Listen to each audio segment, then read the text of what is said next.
Hello, Milford. I am Dr. Matthew Joseph, Director of Digital Learning and Innovation in the Milford Public Schools. And welcome back to MPS Talks. I think we're up to episode 33 already. Wow, what an amazing year we've had here.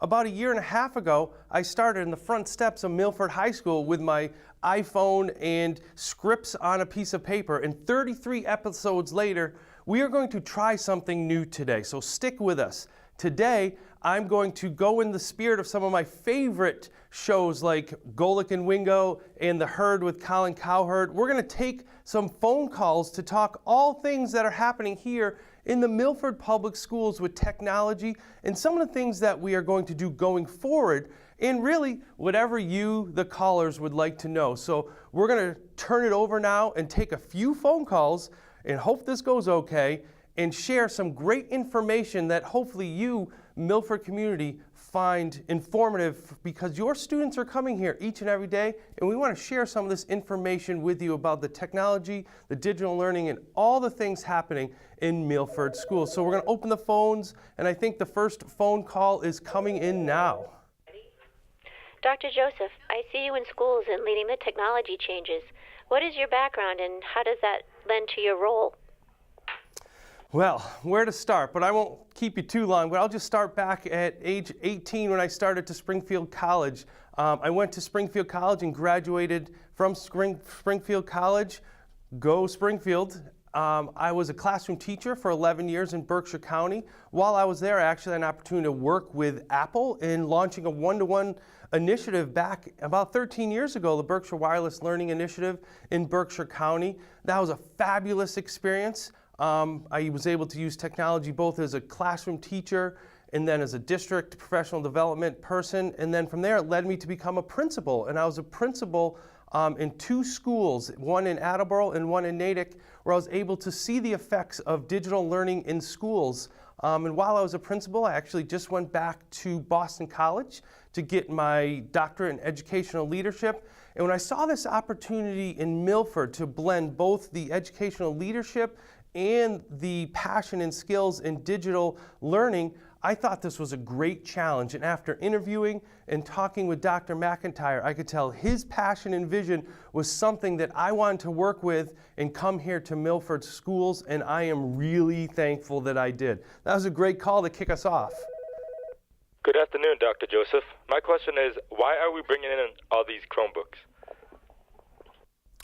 Well, why are we bringing in all these Chromebooks? I've heard that a lot over the past year and a half, but bringing technology into the Milford School District, I believe, and so does our administrators and our leaders, is the best way to provide a 21st century learning environment, and that's where our students are. And after an analysis of a variety of learning tools, and there's many out there, it was determined that the Chromebooks would provide the most effective instructional and financial path for our student success in Milford. Chromebooks are actually really becoming incorporated into schools because they, boost students' capabilities of learning anytime and anywhere. And we actually here in Milford have our own domain. That's why it's milfordma.com.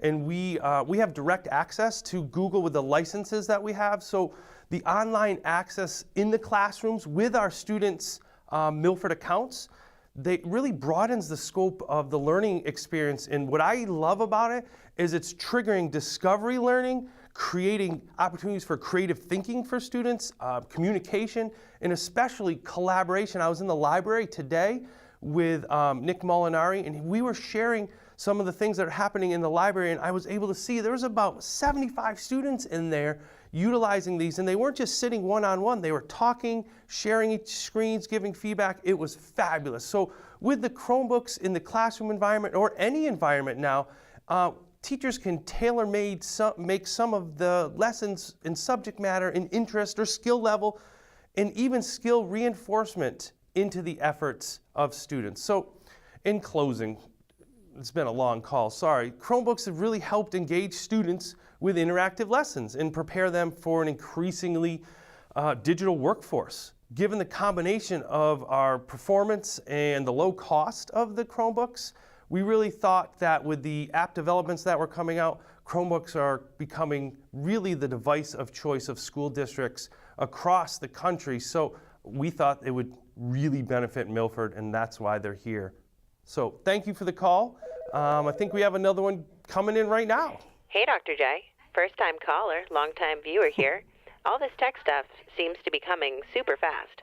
Is there a plan? Well, that's a good question. There definitely is a plan. It's not just kind of willy-nilly or fly by the seat of our pants. That wouldn't be so great. But I believe that the implementation of our technology plan that I shared with our school committee last July, and we've been really working off of this past year and a half, really supports the school district strategic plan, and it'll provide our students with the skills and knowledge and expertise to be productive citizens. And I did review past plans when I started, and I worked closely with our district administration, and through that we created 4 digital learning goals really to infuse the technology initiatives in Milford Public Schools. So one of those, first and foremost, was building a technology environment and an infrastructure that is collaborative and accessible anywhere. And we were able to do that over the last year and a half with going from no schools that had any wireless internet to every school having a very robust network. So that was our goal number 1. The second was to promote the learning and growth of all of our students by providing high quality and coherent blended learning instruction that really establishes high expectations and creates a safe and effective classroom environment. And we've been trying to do that throughout the years with showing teachers some ideas and being in classrooms. Also, our third goal was to provide students with current learning tools, which led to our one-to-one initiative in grades 3 through 9 for this year, and really talked about that with our last phone call of wide Chromebooks. And the last goal was about providing ongoing job-related professional development. Now that we have wireless, now that we have the devices, let's really work with our teachers, create collaboration for all of our educators to effectively implement and use the technology that we now have. So thank you for that call. That was great. Those are our big 4 goals, and we tried to build our budget and our PD plans, and before adopting anything, we look back at our technology plan to make sure it fits those 4 goals. So thank you for the call. Hi, I am reading about apps or tools you are using. Can you explain? Oh, this is a great time that you called in. We just released some information to all of our faculty yesterday. We have recently launched 4 district-wide amazing tools for instruction: Pear Deck, Newsela, Google Read and Write, and most recently, Tails to Go. And the reason we selected these is we had educators piloting these in a few areas, and what they found with these instructional tools is that they were meeting their needs. So I was able to meet with the educators that were using them. We decided after seeing it, we are going to go full district with those subscriptions. And they may have funny names, but they're great resources. I think I have some time. Let me share what those resources are.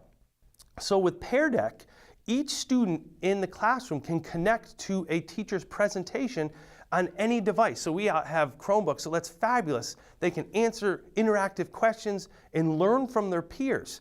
Pear Deck works like any kind of slide presentations like PowerPoint or Google Slides, where in fact teachers can put their own PowerPoints or slides, even PDFs, into Pear Deck, and right away it shifts into the drive. As soon as you start presenting, then your students can join in. They'll get a join code with any device on any browser. So it's a fabulous interactive tool. Newsela supercharges learning in every subject area. It starts with interesting articles about tons of topics. I've seen so many in just this short time of learning.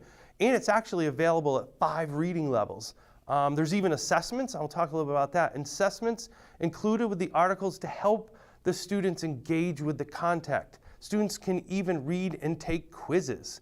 What other one were we talking about? Oh, Read and Write. Read and Write offers a range of powerful tools and supports all of our students to gain confidence. It's used right in our Google Drive, and it helps with reading and writing and studying and research, and even has text-to-speech to hear words or passages or even whole documents. It's been super helpful. Even when you read aloud, it's easy to follow. The Google Read and Write can read for you. It follows along with color highlighting and text, and there's even a picture dictionary to see the words and meaning. So that's fabulous. So that was 3. Oh, Tails to Go is the last one. We just started this. Jen Norjanian showed me this tool, and I thought she wanted to use this with her ELL students. And when I saw it, it was such a fabulous tool because it makes it easy and it's very cost effective to surround our students with spoken, sophisticated words in school. And the best part, even take this program home because it's online by streaming over 6,000 audiobooks and titles from published authors. Students love listening to good stories, and these are told by a professional narrator. So Tales to Go is used as kind of a literacy tool to develop vocabulary, fluency, comprehension skills. So those are some of the great tools that we've launched. Full districts. We have some small pockets of teachers testing, a few others. And for you out there as our public or educators, if you have a tool that you've been using to help with instruction and feel it could support our larger group of educators, send me an email, mjoseph@milfordma.com. I'm happy to review it. If that tool will work for our district, we may even expand it to a larger group. So long answer, but that was a fabulous question. I want to get all that information out to our audience. Another call. What's next? Oh, what's next? Well, it looks like we only have about 5 minutes or less, so I won't get too much. This could be a whole episode of what's next. There's so many. This is an amazing time to be an educator in the Milford Public Schools. I shared with you about our tech plan, some of the programs that we've been working on, and now I talked about that right now we have a one-to-one environment in grades 3 through 9. What's next is we are going to roll out Chromebooks next year to our grade 10 through 12 students so that we are going to have a one-to-one environment from grade 3 to grade 12. And someone's going to say, hey, what about our pre-K through 2? We haven't forgot about those students. We're rolling some of those Chromebooks that we have currently in the high school down to our K2 schools. Right now we have 2 carts of Chromebooks at Memorial and Brookside, and the real benefit of having some of these district-wide programs is that all our learners, pre-K to 12, can utilize these tools. So what's next from an instructional standpoint is rolling up our one-to-one initiative, and there'll be a lot of news coming out very soon about that. We're going to be purchasing it. We're going to have some spring events for families to learn about what we've seen this year and about what's coming next year. And as I said in our goal 4 earlier from one of the questions, we're going to continue to have professional development for our educators. As this is moving at such a rapid pace, our goal is to ensure that our educators know the best ways to utilize this tool, because in turn, we want our students and learners to implement all of these great strategies. So really, I'll focus on those two: our rollout of our one-to-one initiative, our continued professional development. We just had a great Google Summit. We'd love to have the Techapalooza come back again in the spring. I know we have Braulio Rodriguez, Sarah Boyle, Steve Weber doing fabulous trainings within the schools. Give them an email and they'll come talk with you. And really just continuing to infuse our district. That was our goal number 2, with these strategies so that we can really learn in this active learning environment. So we're going to wrap this up. So thank you for those calls. Maybe we'll try this again sometime if it went well. That was some great information. I hope you find it beneficial. And as we try to do every time here at MPS Talks, we try to give you the information to bring you inside of the schools, because I know I am so proud of the things that we're doing and want to share those. You also can continue to follow here at our MPS Talks, or follow me on Twitter at @Milford_Tech, or our district at Milford Schools. And if you have questions that we didn't get to today, or you'd like another segment like this, let me know. I shared my email before, but again, it's mjoseph@milfordma.com. So thank you for tuning in. Thank you to all of our callers, and everyone have a fabulous day here in Milford. There's something